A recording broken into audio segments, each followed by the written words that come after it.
நடுவர் அவர்களே, எதிரணியிலிருந்து நம்ம அக்கா வந்தாங்க, ரேவதி அவர்கள். அது ஒரு பெண்ணாதிக்கம். ஆமா, அவங்க அந்த மாதிரிலாம் பேசல. அவங்க கொஞ்சம் நல்லவங்களா இருக்காங்க. அந்த அணியிலே அவங்க கொஞ்சம் நல்லவங்களா தெரியுறாங்க. அவங்க பிறந்த உடனே அவங்க அப்பா சொன்னாங்களாம், எனக்கு ஒரு மகாலட்சுமி பிறந்து இருக்கிறது, ஆனா பேரை சுப்புலட்சுமின்னு வச்சிருக்காரு. மகாலட்சுமினே வச்சிருந்திருக்கலாம். உண்மையிலே சில வீடுகளில் பெண் குழந்தை பிறந்தால் மகிழ்கிறார்கள். சரி, 2வதும் பெண் குழந்தை பிறந்தா, 3வதும் பெண் குழந்தை பிறந்தா, 4வதும் பிறந்தா, 5வதும் பிறந்தா என்ன சொல்லுவாங்க வீட்டுல? 5 பொம்பளை பிள்ளைய பெத்த அரசனே ஆண்டி ஆயிடுவானா? ஏற்கனவே நம்ம ஆண்டி கோலத்துல தான் உட்கார்ந்து இருக்கோம், இத்தனையும் வச்சு நம்ம எப்படி மேய்க்கிறதுன்னு சொல்லுவாங்களா, சொல்ல மாட்டாங்களா? ஆனா ஆம்பளை பசங்க 5 பேர் பிறந்தான்னு வைங்களேன், பஞ்ச பாண்டவர் மாதிரி எனக்கு 5 பிள்ளைங்க பிறந்திருக்கு அப்படிங்கிறாங்க. வீடு தானங்க அப்படி சொல்லுது. ஆனால் எத்தனை பிள்ளைகளையும் இந்த சமூகம் ஏற்றுக்கொள்ள தயாராக இருக்கிறது. இதுல அவங்க குழம்பு வைக்கிறத அவங்க வீட்டையா சொல்வாராம், சரிமா அப்படிம்பாங்களாம். தியாகராஜ பாகவதர் சரிமா, மற்ற 4 ராகத்தை விட்டுட்டு சரிமா சரிமானே பாடுவாங்களா. ஓகே, அவருக்கு நீங்க சமைக்கும் போது என்ன குழம்புனாலும் ஓகேங்கிறார். நல்லா சமைக்கிறீங்க, வீட்டிலேயே இருக்கிறீங்க, எங்க நான் நல்லா சமைக்கிறேன்ல, இந்த குழம்பு ஒரு பாக்ஸில் அடைச்சினா ஒரு சின்னதா ஒரு தொழில் பண்ணட்டுமா, என் ஃப்ரெண்ட்ஸ் வீடுகளுக்கு மட்டும் கொடுக்குறேன், அவங்க மூலமா ஒரு வாட்ஸ்அப் குரூப் மூலமா நான் சேல் பண்ணட்டுமான்னு சொல்லும் போது அவர் என்ன சொல்வாரு? எனக்கு சமைச்சோமா, எங்க அம்மாவுக்கு பரிமாறணுமா, துணியை துவைச்சோமா, பிள்ளைகளை பார்த்தோமான்னு இரு. இன்னைக்கு பக்கத்து வீட்டுக்காரங்களுக்கு கொடுக்குறேன்ப, அப்புறம் பக்கத்து தெருக்காரங்களுக்கு கொடுக்குறேன்ப, அப்புறம் உங்களுக்குள்ள சண்டை வரும், அதுக்கு நான் தான் வந்து நிக்கணுமா? பேசாம வீட்டுக்குள்ள உட்காரு சொல்லுவாங்களா, சொல்ல மாட்டாங்களா?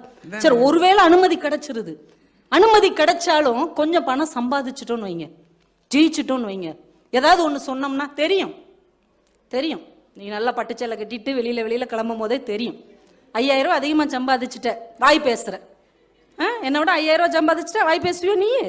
ஒருவேளை நஷ்டம் ஆயிடுச்சுன்னு வைங்க, நான் தான் அப்பயே சொன்னேன்ல, பொம்பளை கோழி கூவி பொழுது விடிஞ்சிருமாக்கும், உருப்படவா போகுது போ சொல்லுவாங்களா, சொல்ல மாட்டாங்களா? வீடு தாங்க முதல் தடையை கொண்டு வருகிறது. வீடு தான் நல்ல விஷயங்களுக்கு அனுமதி தருகிறது. வீடு அனுமதி தந்தாலும் சமூகம் அங்கீகாரம் கொடுத்ததால் தான் எங்கள் பெண்கள் இங்கே கம்பீரமாக உட்கார்ந்து இருக்கிறார்கள் என்றால் இது ஆணாதிக்க சமுதாயம் இல்லை, இதை உங்களை அங்கீகரிக்கிற சமுதாயம் என்பதை புரிந்து கொள்ள வேண்டும். மெய்யரசி மேடத்துக்கு என்ன கோவம்னே தெரியல, கொலவெறியா இன்னைக்கு தாக்குதல் நடத்திட்டு போயிருக்காங்க. ஏதாவது பெண்கள் மாநாட்டில் பேசுறதுக்கு வாக்கு கொடுத்துருக்கீங்களாமா? அது மாதிரி பேசுறாங்க. நீங்க எலெக்ஷன்ல நிக்கலாமா? கண்டிப்பா. என்ன கொலவெறி, ஆணாதிக்க சமுதாயம் அப்படி செய்கிறது. ஏங்க, நியூஸ் பேப்பர்ல 400 நல்ல விஷயம் இருந்தாலும் 4 தீய விஷயங்களை தாங்க போட்டிருப்பாங்க.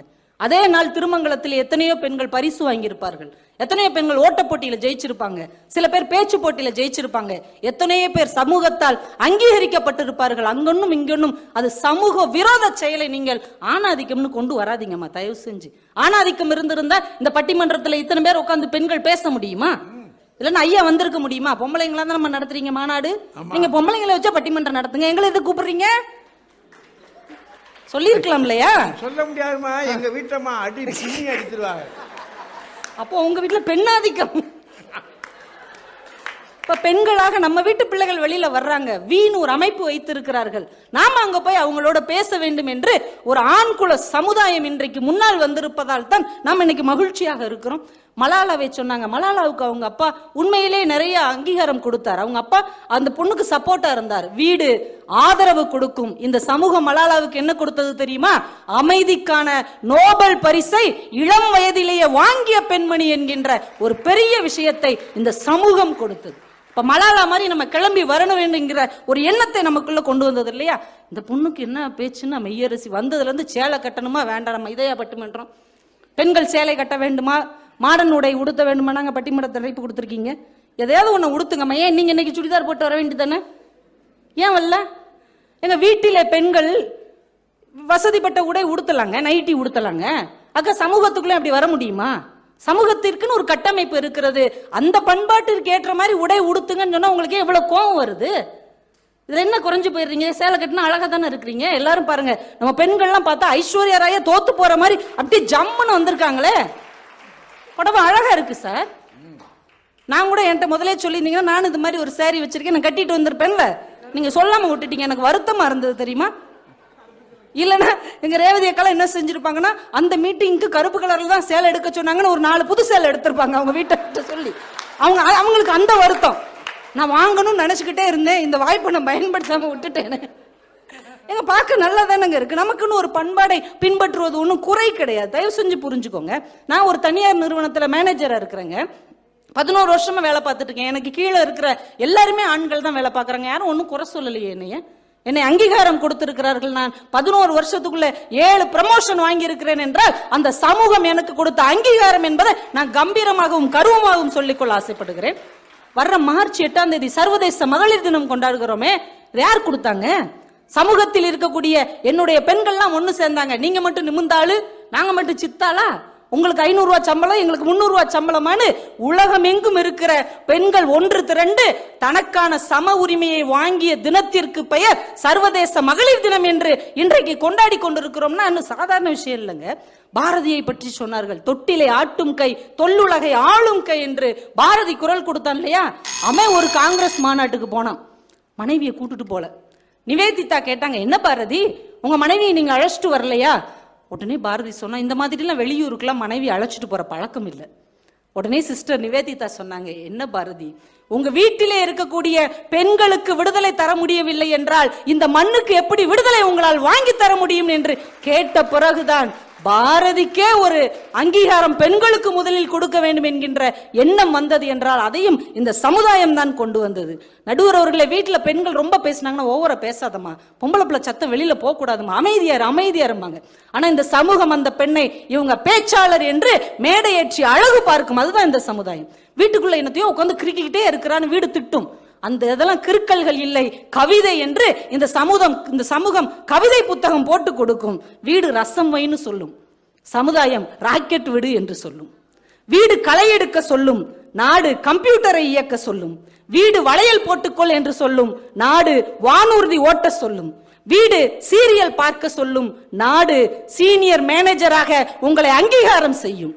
வீடு பொட்ட பிள்ளைன்னு சொல்லும், சமூகம் வாங்க மேடம் என்று சொல்லும். நமக்கான அங்கீகாரத்தை பெற்று தந்தது இந்த சமூகம் தான் என்று சொல்லி, வீடு அனுமதித்தாலும் சமூகம் அங்கீகரிக்க வேண்டும், வீடு அஸ்திவாரம் தந்தாலும் சமூகம் தான் கோபுரமாக்குகிறது என்று சொல்லி வாய்ப்புக்கு நன்றி கூறி விடைபெறுகிறேன். நன்றி, வணக்கம். இதுல எனக்கு முன்னாடி கவிதா ரொம்ப நல்லா பேசினாங்க. அவங்க பார்வை மிகச் சரியானது. ஏன்னா அவங்களுக்கு ஒரு 11 வருஷத்துல 7 ப்ரமோஷனா. அந்த ஆபீஸ் எங்க இருக்குன்னு சொன்னா நீங்க எல்லாம் போய் சேர்ந்து நம்ம கூட அப்ளிகேஷன் போடலாமியா? எனக்கு தெரிய 11 வருஷத்துல 7 ப்ரமோஷன்றது பள்ளிக்கூடத்துல சேர்ந்தா 1 வகுப்பா சேர்த்து விடுவாங்க, ஃபெயில் ஆகாம போனா. அதுல இவங்களுக்கு கீழே வேலை பார்க்குற ஆண்கள் யாருமே கோச்சிக்கிறது இல்லையா? எப்படி கோச்சுக்குவா? நீங்க வேலைக்கு போன தானே. நேத்து சென்னை, இன்னைக்கு மதுரை, நாளைக்கு இன்னொரு ஊரு, நாளை கழிச்சு இன்னொரு ஊரு. இப்படி இருந்தா எவன் கோச்சுக்குவா? அந்த அம்மா வராது சார். அது எப்ப வரும்னா ப்ரமோஷன் வாங்குற அன்னைக்கு மட்டும் வரும்.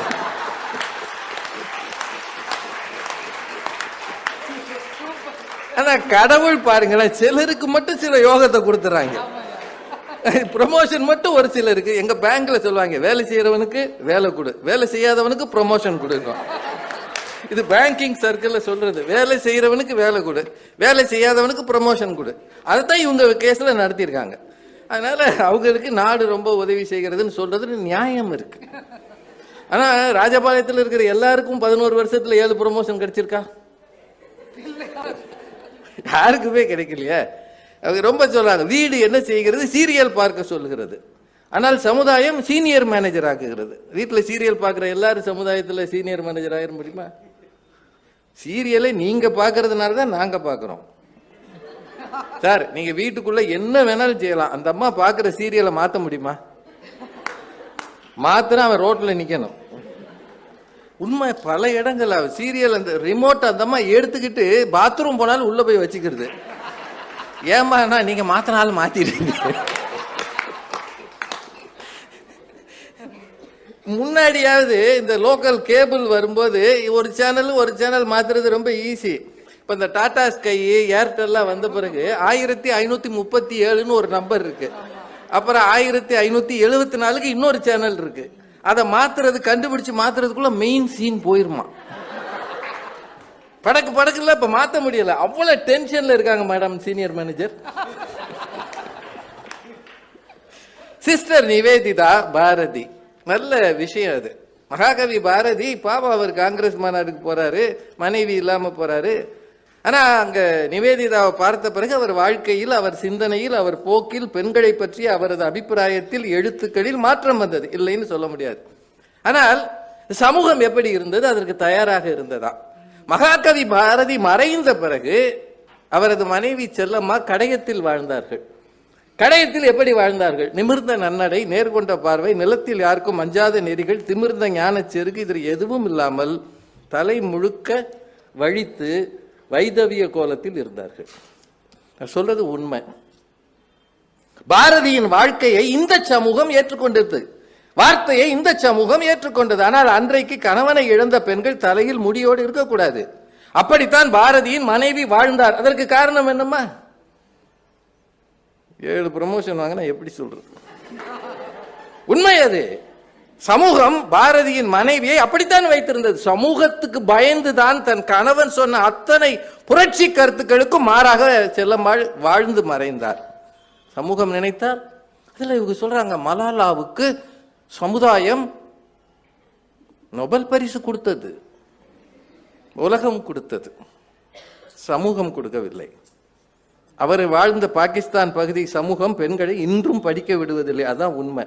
அவர் அங்கிருந்து ஏர்லிஃப்ட் பண்ணி இங்கிலாந்துக்கு கொண்டு போய் உயிரை காப்பாத்தினாங்க.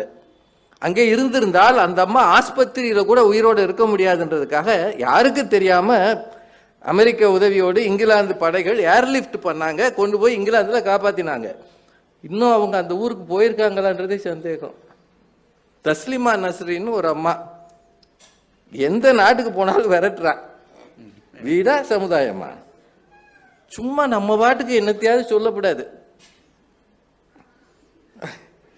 இதுதான் சொல்லணும். ஐஸ்வர்யா ராய், உங்களெல்லாம் பார்த்து பெண் ஐஸ்வர்யா ராய் அவர்களே, இப்படி தெரிந்திருந்தால் எங்கள் அக்கா ரேவதி 4 புடவை கருப்பு கலரில் வாங்கி இருப்பார்.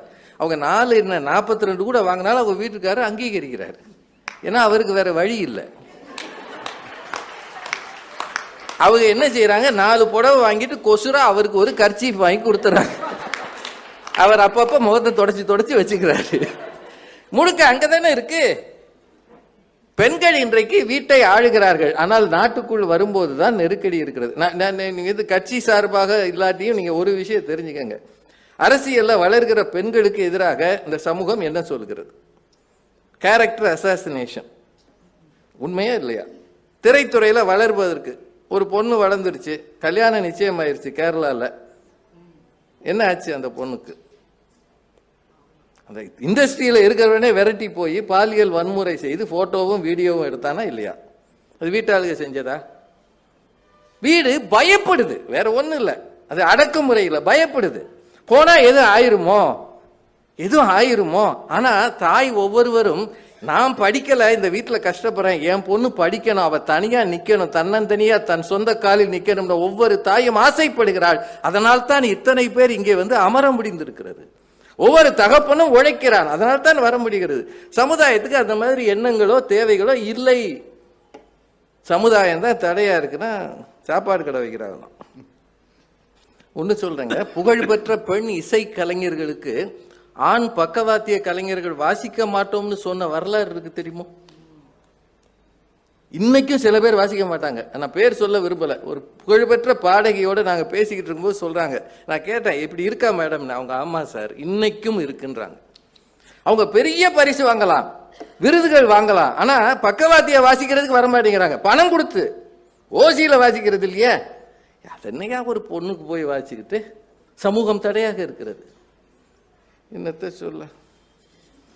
அவர் ராஜகுமார், ரேவதிக்கு நீங்கள் கைதட்டினீர்கள், அதனால் இந்த சமூகம் பெண்களுக்கு உதவுகிறது. கைதட்டினா உதவுதுன்னு அர்த்தமா? கைதட்டினா உதவுதுன்னு அர்த்தமா? அவர் அணிக்கே எதிராக பேசியிருக்கிறார். விஷயம் ஒன்றும் இல்லை. புதுசா கட்சி வரும்போது இந்த மாதிரி அணி மாறுறது, அடிதடி பண்றதெல்லாம் இதுவரைக்கும் கட்சி நடத்தி இருந்தா தானே தெரியும். டாக்டர் முத்துலட்சுமியை பத்தி ஐயாவே சொன்னாரு. உங்க அப்பா வந்து நாராயணசாமி ஐயர்னு அவர் பிரின்சிபலா இருந்தார், ஒரு கல்லூரியினுடைய முதல்வர். அவர் தான் சொன்னாரு என் பொண்ணு படிக்கணும். அவங்க அம்மா கூட கொஞ்சம் பயந்தாங்க. முத்துலட்சுமி ரெட்டியோட அப்பா கட்டாயம் என் பொண்ணு படிக்கணும்னாரு. வீட்டை விட்டு அனுப்புனதுனால தான். உங்களுக்கு தெரியுமா, ஒரு கூட்டு வண்டியில அவங்க போவாங்களாம், மூடி இருக்கும், மாட்டு வண்டி தான், மேல கூடு மாதிரி இருக்கும், கூண்டுன்னு சொல்லுவாங்கல்ல அது. அந்த தெருவில் பார்க்குறவங்களாம் மண்ணை வாரி இறப்பாங்களாம். இவெல்லாம் படிக்க போனா நாட்டில் மழை பெய்யுமான். இது சமுதாயம் சொல்லியிருக்கு. ஒரு பெண்ணு படிக்க போனா நாட்டில் மழை பெய்யாதுன்னு சொல்லியிருக்கு. அதை விட முக்கியம் தெரியுமா, முத்துலட்சுமி ரெட்டியோட கணவர் டாக்டர் சுந்தர் ரெட்டி, அவரை கல்யாணம் பண்றதுக்கு அவங்க ரெட்டி போட்ட ஒரே ஒரு கண்டிஷன் இதுதான், என் விருப்பத்துக்கு விரோதமாக நீ எதுவும் செய்யக்கூடாது. ரெண்டாவது, என்னுடைய லட்சியங்கள் என்னவாக இருக்கிறதோ அதை அடைய நீ உதவி செய்யணும். ஒரு நாளும் உனக்கு கீழானவள் என்று நீ பார்க்கப்படாது, சமமாக பார்க்க வேண்டும். இந்த கண்டிஷனுக்கு ஒத்துக்கிட்டேன்னா கல்யாணம்னு டாக்டர் முத்துலட்சுமி சொன்னாங்க. அதை ஒத்துக்கொண்டார் சுந்தர ரெட்டி. அதனால்தான் அந்த வாழ்க்கை அமோகமாக இருந்தது. அவ்வளவுதான்.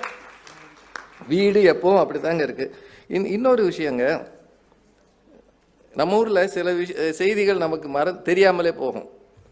இந்தியாவில இருந்து முதல்ல IFSல பாஸ் ஆனவங்க பேரு Muthamma, CB Muthamma. 1949 Indian foreign சர்வீஸ்ல அவங்க தேர்ச்சி பெற்றவங்க. அந்த காலத்துல இந்தியன் ஃபாரின் சர்வீஸுக்கு போறவங்களுக்கு ஒரு பெரிய சிக்கல் இருந்தது பெண்களுக்கு. அவங்க பாரிஸ்ல போய் தூதரகத்துல பணியாற்றுறாங்க. கொஞ்ச நாள் முன்னாடி வரைக்கும் இந்தியன் ஏர்லைன்ஸ்லயும் அப்படி இருந்தது. அதுல ஏர் ஹோஸ்டஸா இருந்தா கல்யாணம் பண்ணக்கூடாதுன்னு முன்னாடி இருந்தது. இப்போ அதெல்லாம் எடுத்துட்டாங்க. ஆனா 1949 இந்திய அரசாங்கம் ஒரு சட்டம் போட்டிருந்தது. அந்த சட்டத்துல என்னன்னா, IFSல இருக்கிறவங்க கல்யாணம் பண்ணக்கூடாது அரசாங்கத்துக்கு தெரிவிக்காமல். அப்படி கல்யாணம் பண்ணினா எந்த நேரத்திலும் அரசாங்கம் அவர்களை ரிசைன் பண்ண சொல்லலாம் அப்படின்னு இருந்தது.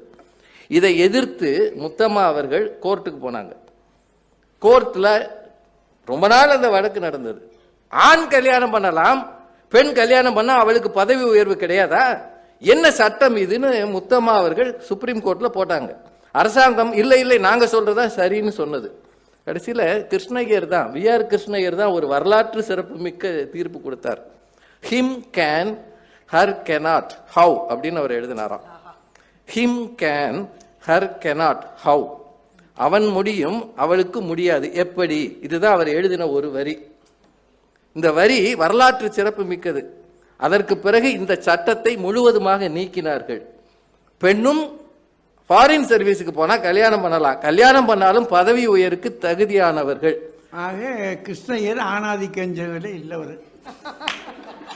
இதுல ஒரு விஷயம் அது கொஞ்சம் டச்சிங்கானது. அதனால முத்தம்மா அவர்கள் பெங்களூர்ல இறந்து போனாங்க. இறக்குறதுக்கு முன்னாடி அவங்க ஒரு சின்ன ஆசையை வெளிப்படுத்தியிருந்தாங்களாம். என்னுடைய இறுதி சடங்குக்கு வருகிற எல்லாருக்கும் டாக்டர் கிருஷ்ணய்யருடைய அந்த ஜட்ஜ்மெண்ட் காப்பியை கொடுக்கணும் பிரிண்ட் பண்ணின்னு 1000 காப்பி வச்சு எல்லாருக்கும் கொடுத்தாங்களாம். அந்த தாய் ஒரு பெண் எப்படி போராடணும்னு இறந்த பிறகும் போராடுகிற ஒரு போராளியாக இருந்தார். சமூகம் எப்போதுமே பெண்களுக்கு எதிரான பல கட்டுப்பாடுகளை வைத்திருக்கு. ஊர் கட்டுப்பாடுன்னு இருக்கு, படபடன்னு சொல்லிடுறேன். ஜாதி கட்டுப்பாடுன்னு இருக்கு, சமய கட்டுப்பாடுன்னு இருக்கு. சமயம் உடைகளில் கட்டுப்பாடு விதிக்கிறது. ஊர் பொது இடங்களில் பேசுவது. இன்னைக்கு எங்கேயாவது வீட்டுக்குள்ள பேச முடியாதுன்னு இவங்க சொல்றாங்களே, அதெல்லாம் சும்மா வேடிக்கைக்கு சொல்றது. பொது நிகழ்ச்சிகளை எங்கேயாவது பேச முடியுமா? இன்னும் உங்களுக்கு சொல்றேன், நிறைய ஊர்களில் அந்த ஊர் பிரசிடென்ட்டா பெண்ணு தான் இருக்கும். ஏன்னா அது பெண்கள் தொகுதி. கையெழுத்து பூரா அவங்க வீட்டுக்காரர் போட்டுக்கிட்டு இருப்பார். நான் வேடிக்கைக்கு சொல்ல, உண்மை. கூட்டங்களே அவர் தான் நடத்துறார். அவளுக்கு என்ன தெரியும்? அவ வரமாட்டா, ஒன்னும் சொல்ல முடியாது. UP ஹரியானால பெண்கள் மொபைல் வச்சிருக்கிறவே தடை இருக்கிறது. இதெல்லாம் நீங்க விசாரிச்சு பாருங்க சார். இந்த ஊர்ல சமூகம்ன்றது ரொம்ப கடுமையானது சார். போன வாரம் மதுன்னு ஒரு ஆளு, ஒரு காட்டுவாசி, கொஞ்சம் அரிசி திருடி இருக்காங்க. அவனை அடிச்சு கொன்னு செல்ஃபி எடுத்திருக்காங்க. இதை விட கொடுமையான சமூகத்தை எங்க போய் பார்ப்பீங்க? நம்ம டிஜிட்டல் இந்தியான்றோம்.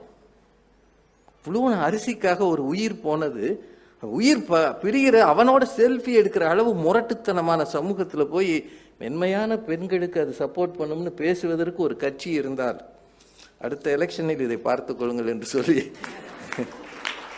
உங்களுக்குள்ளே இருக்கக்கூடிய உண்மையான நேர்மையான நியாயமான காரியங்களுக்கு மனசாட்சியோடு சொல்லுங்கள். முதலில் சின்னதாக மறுப்பு சொன்னாலும் போக போக உங்களுக்கு தோள் நிற்பது உங்கள் தகப்பனாக இருக்கலாம், தாயாக இருக்கலாம், கணவனாக இருக்கலாம், அல்லது மகனாக இருக்கலாம். இதுதான் உண்மை. சமூகம் ஒரு நாளும் உங்கள் வெற்றியில் மகிழாது, பொறாமைதான் படும். பெண்களின் முன்னேற்றத்திற்கு பெரிதும் தடையாக இருப்பது வீட்டை விட சமுதாயமே என்று சொல்லி வாய்ப்புக்கு நன்றி கூறி நிறைவு செய்கிறேன். நன்றி. ஒரு நெருக்கடியான நேரத்திற்கு நாம் வந்துட்டோம். ஒரு தீர்ப்பை தேடி சுருக்கமாக அதை கொண்டு முடிவு பண்ணணும்னா, வீடு என்பது இந்த ஃபஸ்ட் யூனிட். அதுதான் மண்ணுலகில் மனிதன் படைத்த ஒரு முதல் யூனிட். அது அந்த முதல் யூனிட்டை பல வகையாக பெருக்கணும்னா ஒரு சமுதாயம், பல வீடுகள் கொண்டது தான் ஒரு சமுதாயம். முதல் இதை கணக்கில் வச்சுக்கோங்க. ஆனால் இந்த வீடுகள் என்ன செய்யுதுன்னா, அதுக்கு நான் முன்னாடி சொன்ன மாதிரி ராஜா அதை கடைசி சொன்னார், சில தடைகள் இருக்குது. ஒன்று, நம்ம எல்லாரும் இங்கே கூடி இருந்தால் கூட பெண்களாக இப்போ கூடி இருக்கிறீங்க அப்படின்னு தட்டணும்னு சொன்னால் டமார்னு ஜாதிகளாக உடைஞ்சிடும். அப்போது ஒரு தடை எங்கே போய் நிற்கிது, ஒரு ஜாதி அப்படின்னு ஒன்று நிற்கிது. அப்புறம் ரெண்டாவது ஒரு தட்டு தட்டினோம்னா சமயமாக உடஞ்சி போயிடும். அது ஒரு ரெண்டாவது தட்டு. இப்போ இந்த ரெண்டும் சேர்ந்த பிற்பாடு மிஞ்சி போய் அடித்தோம்னு சொன்னால் துட்டா போய் உடஞ்சிடும். அவன் ஸ்டேட்டஸ், ஏன் ஸ்டேட்டஸ் என்ன, அவன் ஸ்டேட்டஸ் என்ன, கிட்ட வரலாமா அவன் அப்படின்னு சொல்கிற மாதிரி ஒரு 3 தடைச்சுவர்கள் கொண்டது தான் சமுதாயம். இதை நீங்கள் ஞாபகம் வச்சுக்கோங்க. முதல்ல இந்த அடிப்படையே நினைவு வச்சுக்கிடணும். வச்சுட்டு இந்த தடைச்சுவர்கள் வீட்டை வற்புறுத்துகின்றனவா அல்லது வீடு தடைச்சுவற்றை அந்த சமுதாயத்தை வற்புறுத்துதான், தடுக்குதான், அதை கவனிக்கணும். நமக்கு அதுக்கு தான் அவர் கடைசியாக சொல்லும்போது சொன்னார், நீங்கள் எந்த ஜாதியை சேர்ந்திருக்கிறீர்களோ அந்த ஜாதி சில கட்டுப்பாடுகளை ஏற்கனவே வச்சிருக்கு. இப்போ நம்ம ஊருக்குள்ளே ஒரே ஒரு கணக்கு சொல்கிறேன். சங்க காலத்தில், ரொம்ப பழைய காலத்தில் பெண்கள் போர்க்களத்துக்கு வரப்படாது, கடல் கடந்து போக முடியாது. இது ரெண்டும் பழங்காலத்தில் இருந்த தடை. இது அன்றைய தமிழ் மக்கள் அவன் ரொம்ப முன்னேறினவன் தான். ஆனால் அவன் 2 தடை வச்சிருந்தான். என்ன? ஒன்று, அவன் போர்க்களத்துக்கு வரக்கூடாது. ரெண்டாவது, கடல் கடந்து எங்கேயும் போகக்கூடாது. இது 2 தடை. அதனால தான் சில இனங்களே இருக்கு, அவங்க தங்களுடைய வீட்டில் கூட்டிகிட்டு போக மாட்டாங்க. தொழில் செய்வதற்காக அயல்நாடுகளுக்கு போவாங்க. ஆனால் தங்களுடைய வீட்டில் இருந்து பெண்கள் அங்கே கூட்டிட்டு போக மாட்டாங்க. திருமணம் பண்ணி இங்கே விட்டுட்டு போயிடுவாங்க. இது சமூக தடை. பெண்களுக்கு மட்டுமல்ல, ஆண்களுக்கே இந்த தடை உண்டு. குறிப்பாக சொல்ல போனோம்னா, மகாத்மா காந்தி ரொம்ப பெரிய மனுஷர். அவர் லண்டன் போய் படிச்சுட்டு வந்த உடனேயே படிக்க போகிறதுக்கு முன்னாடியே தடை போட்டான். அவங்களுடைய இனத்தை சேர்ந்தவங்க முடியாது, கடல் கடந்து போவது என்பது நம்முடைய சமூக வழக்கம் அல்ல, எப்படி நீ போகலாம், கூட்டத்தை கூட்டுறான்னு சொல்லி கூட்டி விசாரிச்சுட்டாங்க. அப்போ ஒரு தடை வந்துருச்சு. மகாத்மா காந்தி துணிஞ்சிட்டார். மகாத்மா காந்திக்கு அது தடை இருந்தது, நேரு பெருமானுக்கு அது தடை இருந்தது, பல பெரியவர்கள். நான் அறிய ஒரு பெரியவர் அதற்காகவே கடல் கடந்து போகவே இல்லை, கடைசி வர போல அவர். அப்படிலாம் சில நெருக்கடிகள் உண்டு. ஆணுக்கும் சரி பெண்ணுக்கும் சரி சமூக கட்டுப்பாடு, ஜாதி கட்டுப்பாடுன்னு உண்டு. இந்த சாதியை மீறி ஒருவர் வெளியேறாருன்னு வச்சுக்கான். அப்படி நீங்கள் கேட்கலாம், என்ன பெரிய ஜாதி, என்ன பெரிய சமூகம், பெரிய கிழிச்சிடும், என்னையா அப்படி செஞ்சு விடும், அப்படி கேட்க முடியாது. இன்னைக்கு இருந்துக்கிட்டு நீங்கள் பேசுறது வேற. ஆனால் நாம் கடந்து வந்த யுகம் இருக்கு இல்லையா, அந்த யுகம் என்ன செஞ்சது அப்படின்னா முடியாது. அப்படி நீங்கள் போனால் இன்றைக்கும் நம்முடைய தமிழகத்தில் சில கிராமங்களுக்குள்ளே தடைகள் இருக்கு. என்ன தடை? நீங்கள் அப்படி சற்று சமூக கட்டுப்பாட்டை மீறிட்டீங்க அப்படின்னா நிச்சயமாக ஒன்றும் நெருப்பு கிடையாது. இந்த காலத்தில் நெருப்பை பற்றி பிரச்சனை இல்லை. வெள்ளைக்காரன் தீப்பெட்டி கொடுத்துட்டான், நாமும் உற்பத்தி பண்ணிட்டோம் தீப்பெட்டியை. இல்லை இப்போ கேஸ் ஸ்டவ் வந்துருச்சு, அது மாடர்ன் சயின்ஸ் வித்தியாசமாயிருச்சு, அதை விட்டுருவோம். நீர் கிடையாது, நெருப்பு தெரியாது, நீர் வேணும், பொது கிணறு இருக்கும், அந்த கிணத்துலேருந்து தண்ணி இறைக்க முடியாது. ரெண்டாவது கட்டம். எல்லாவற்றையும் விட என்னன்னா, அவனுடைய வீட்டில் பெண் எடுக்கவோ கொடுக்கவோ கூடாது. பெரிய விஷயம். பெண் எடுக்கவோ பெண் கொடுக்கவோ கூடாது. அவர்கள் வீட்டிலேயே இருந்துவிட்ட மரணத்திற்கு சமூகத்திலிருந்து யாரும் போகக்கூடாது. கடைசி கட்டம் என்னன்னா, அவர்களை புதைக்கிற குழி வெட்டுறானே அவன், அந்த ஜாதிக்காரனுக்கு, அவங்களுக்கு இந்த ஜாதிக்காரனுக்கு இவன் தான் குழி வெட்டுறதுன்னு இருக்கும், வெட்டக்கூடாது.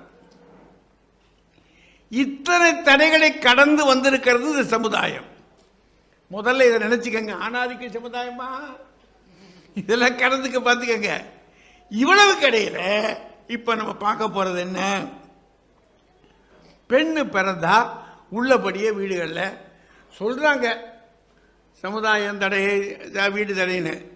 எது தடை, சமுதாயத்தையும் வீட்டையும் எது தடையா செஞ்சு வச்சிருக்குன்னா துட்டு தடையா வச்சிருக்கு. நீங்க புரிஞ்சுக்கிட வேண்டிய விஷயம் அதுதான்.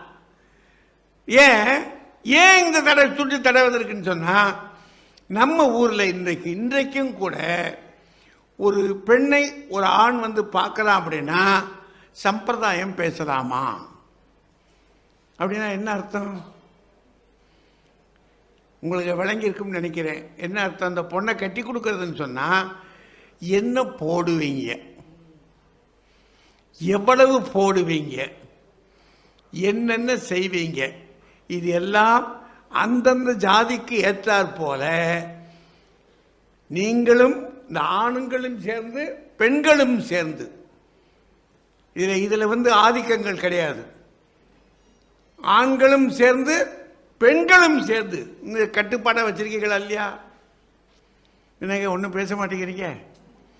இருக்குதா நம்ம ஊர்ல? ரெண்டு பேரும் சேர்ந்து கூடித்தான் இந்த மந்திரத்தை போதிருக்காங்க. அப்படின்னா இது ஒரு தடையா நின்றுகிட்டு இருக்கு. எப்போ அப்படின்னா, ஒரு கொஞ்சம் நிதானமான பொண்ணு, அவ கொஞ்சம் அழகா இருந்தா கூட பணம் இல்லை என்று சொன்னால் அவளை கட்டிக்கிறதுக்கு அந்த ஜாதிக்குள்ள மாப்பிள்ளை கிடைப்பான்னு சொல்ல முடியாது. சரி, இந்த பெண்ணு அந்த ஜாதியை விட்டு வேற ஒரு ஜாதிக்கு போய் கட்டிக்கலாம்னா முடியுமா? இப்ப முடியுது சிலது, ஆனா பழங்காலத்தில் முடியாது. அப்படி போயாச்சு அப்படின்னா ஜாதியிலிருந்து அதுலேயும் தள்ளிடுவாங்க. சொல்லும் போதே, திட்டும் போதே குழையடி சண்டைகளெல்லாம் இந்த தகராறு வந்து சேரும். அப்படின்னா சமூகம் என்பது ஒரு பெரிய தடைக்கல்லாக நின்றுகிட்டு இருக்கு. இந்த சமூகம் தடைக்கல்லாக இருப்பதை பார்த்த பிறகு வீட்டில் இருக்கக்கூடியவங்க யோசிக்கிறாங்க. ஏன் அவர்கள் எதற்கு அடங்கினவங்க? படித்தவங்க, பெரியவங்க. நம்ம என்னதான் முயற்சி பண்ணாலும் இந்த சமூக கட்டுப்பாடு, இந்த ஜாதி கட்டுப்பாடு இருக்கு, இதிலிருந்து நம்ம புழக முடியாது என்று அவங்க சொல்றாங்க. எதன் காரணமாக? சமூகம் சொன்ன காரணத்தினால, அது தடுப்பதனால இவர்கள் சொல்லுகிறார்கள். அப்படி சொல்லுகிற பொழுது இந்த வீட்டுக்குள்ள இருந்தே, இந்த சமூகத்துக்குள்ள இருந்தே புரட்சியாளர்கள் வருகிறார்கள். அந்த மாதிரி வந்திருந்தாங்க மகாத்மா காந்தி. இந்த அம்மா பூலே சொன்னாங்களே, அவங்க வீட்டுக்காரரே அப்படி ஆளு. அவர் வீட்டுக்கு அவர் கட்டிக்கிட்ட, அந்த அம்மா கட்டிக்கிட்ட வர மகாராஷ்டிரத்தில் அவரே மிகச்சிறந்த புரட்சியாளர். பிள்ளைகளுக்காக பள்ளிக்கூடத்தை வச்சு கொடுத்து ஒடுக்கப்பட்ட மக்கள் எல்லாரும் எந்திருக்க வேண்டும் என்று சொல்லி அவர்களை செஞ்சு வச்சாங்க. அப்படின்னா புரட்சியாளர்கள் ஆண்களிலும் இருந்திருக்கிறாங்க. பெண்களை முன்னேற விடாமல் தடுக்கின்ற பெண்களும் இருந்திருக்கிறார்கள். நீங்க ரெண்டு பக்கத்திலையும் கணக்கு பார்க்கணும். ஆண் சொல்லுவான், விடுமா, படிக்கட்டுமா, படிச்சிடட்டுமா அப்படின்னு சொல்ற போது அந்த தாயை, இல்லையா, வேணாயா, மாப்பிள்ளை கிடைக்காதியா என் பிள்ளைக்கு, அவர் என்ன சொல்றாரு, மாப்பிள்ளைய விடுமா, என் பிள்ளை படிச்சுக்கிடுவாமா, படிச்சுட்டு அவன் 4 காசு சம்பாதிச்சிருவா, அவளுக்குன்னு ஒருத்தன் இல்லாமையா போயிட போறான், அவனா குறிச்சிருப்பாமா ஆண்டவன். இல்லையா இல்லையா அவ அழுவா கிடந்து. அப்படின்னா தடையாக பணம் இருக்கிறது, சாதி இருக்கிறது, சமுதாயம் இருக்கிறது. இவையெல்லாம் சேர்ந்து அழுத்துவதனால தான் இந்த பெண்கள் முன்னேற முடியாமல் போராடித்தான் வந்திருக்காங்க. இதையெல்லாம் கடந்து ஆண்களுடைய உதவியோடு கூட. அதனால இந்த ஆணாதிக்கத்தை தயவு செய்து நீங்க விட்டுருங்க. பெண்கள் எழுந்திருப்பதற்கு பெண்கள் மட்டுமே காரணம் அல்ல. ஆண்கள் இல்லாமல் போயிருப்பீர்கள் என்று சொன்னால் நிச்சயமாக நீங்கள் எழுந்திருக்க முடியாது. எத்தனையாக பெண்களை உற்சாகப்படுத்தி அவருடைய வாழ்க்கையை முன்னேற்றுவதற்கு அவர்கள் துணை செய்திருக்கிறார்கள் என்பது வரலாற்றில் நிறைய தெரியுது.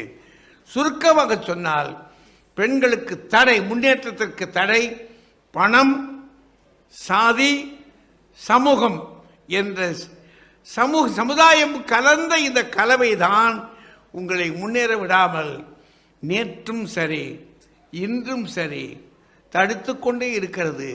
அதை விட்டு மெல்ல மெல்ல எழுந்திருக்கின்ற அற்புத மலர்கள் நீங்கள். உங்களை நீங்கள் உயர்த்திக் கொள்ள வேண்டும் என்ற விழிகளை திறந்திருக்கிறீர்கள். உங்களுடைய அகமெல்லாம் வெளிச்சம் நிறைந்ததாக இருக்கிறது. எது வந்தாலும் சரி அனைவரையும் அழைத்துக் கொண்டு நாம் முன்னேறிய ஆக வேண்டும் என்று சொல்லி எழுந்திருக்கிற மக்கள் அவரை பகைப்பதல்ல, அவளை பகைப்பதல்ல. நான் வி அப்படின்னு போட்டிருக்கீங்களே, வி எம்பவர்மெண்ட். அப்படின்னா நாம் ஒன்றாக திரண்டிருக்கிறோம், முன்னேறுவோம். சமுதாயம் நம்மை தடுத்தாலும் தடைக்கற்களை உடைத்துக் கொண்டு எழுந்து வருவோம் என்று சொல்லி எழுந்திருக்கின்ற உங்களுக்கு வாழ்த்து கூறி பெண்களுடைய முன்னேற்றத்திற்கு பெரிதும் நேற்றும் இன்றும் சரி என்றுமே சரி தடையாக இருப்பது சமுதாயம், அதன் கட்டுமானங்கள். அதை உடைத்து எறிவோம், நாம் முன்னேறுவோம் என்று கூறி வாழ்த்து கூறி விடைபெறுகிறேன். நன்றி, வணக்கம்.